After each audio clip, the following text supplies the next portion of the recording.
Well, living in the digital age, scammers are finding new ways to take advantage of people using tech. So here are some tips on how to prevent and handle cyber fraud from our sponsors at the New York Alliance Against Insurance Fraud.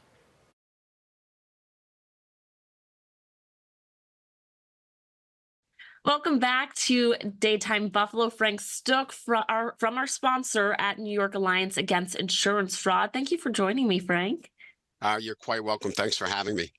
We're continuing on our series informing our viewers all about insurance fraud. Today, we're going to focus on cyber. Can you explain to us what this looks like?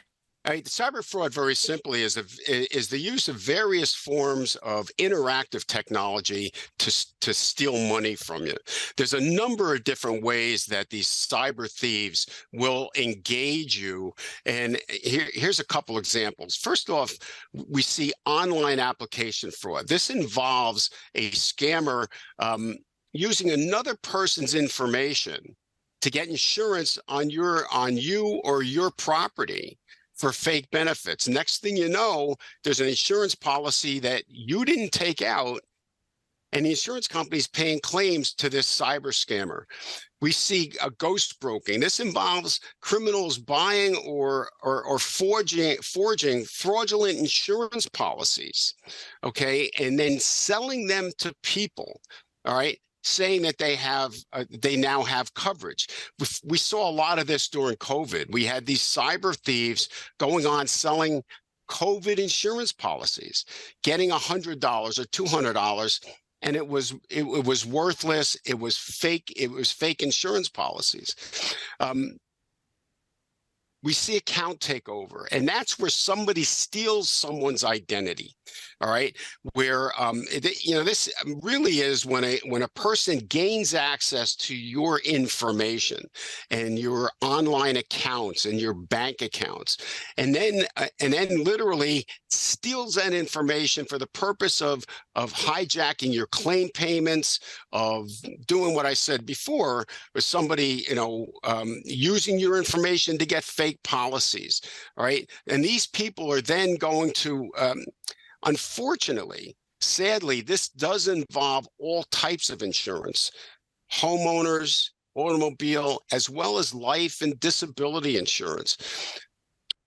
We have false or exaggerated claims made over the internet on a regular basis. And again, it's utilizing someone's information in order to do that.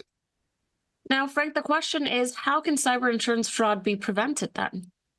First off, shred everything that you get when everybody gets these little invitations to get a credit card, for instance.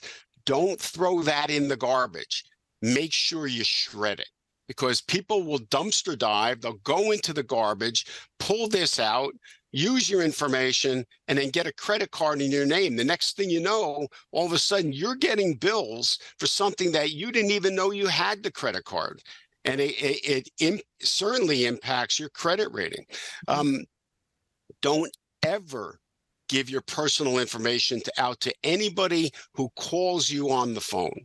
All right. Banks will not call you unsolicited and ask you for things like your social security number or your account number.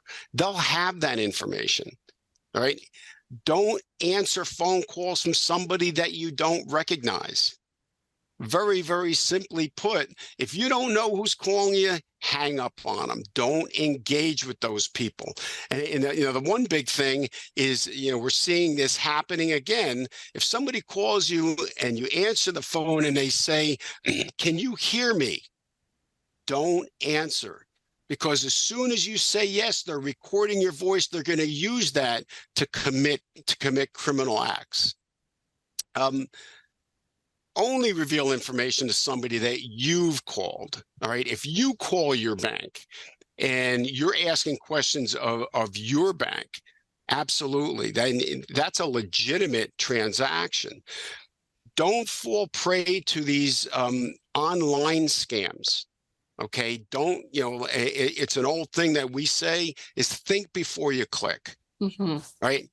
If you don't fall prey to the lure of easy money, if you see something, somebody sends you an email that says, "Hey, I've got all this money and I just need somebody in the United States to deposit it for me," that's fake. Those things are not real. And then carefully review your monthly credit card statements, your do yourself a favor and do a regular check of your credit reports. And if you see anything untoward, report it. Go back to the credit agency, go back to your credit card company, or call, you can report that to the Alliance at fraudny.com. You've given us some great tips. And you know what? We saw that movie with Melissa McCarthy, Identity Theft. Those are Yep. things to watch out for. They really happen. Those things really happen, Chelsea. That's right. Frank, thank you so much. And for viewers, if you have any information, you can always contact our sponsors at New York Alliance Against Insurance Fraud. Thank you again, Frank. Thank you. You're welcome. Well, you can learn more about preventing and handling insurance fraud by visiting our sponsors at fraudny.com.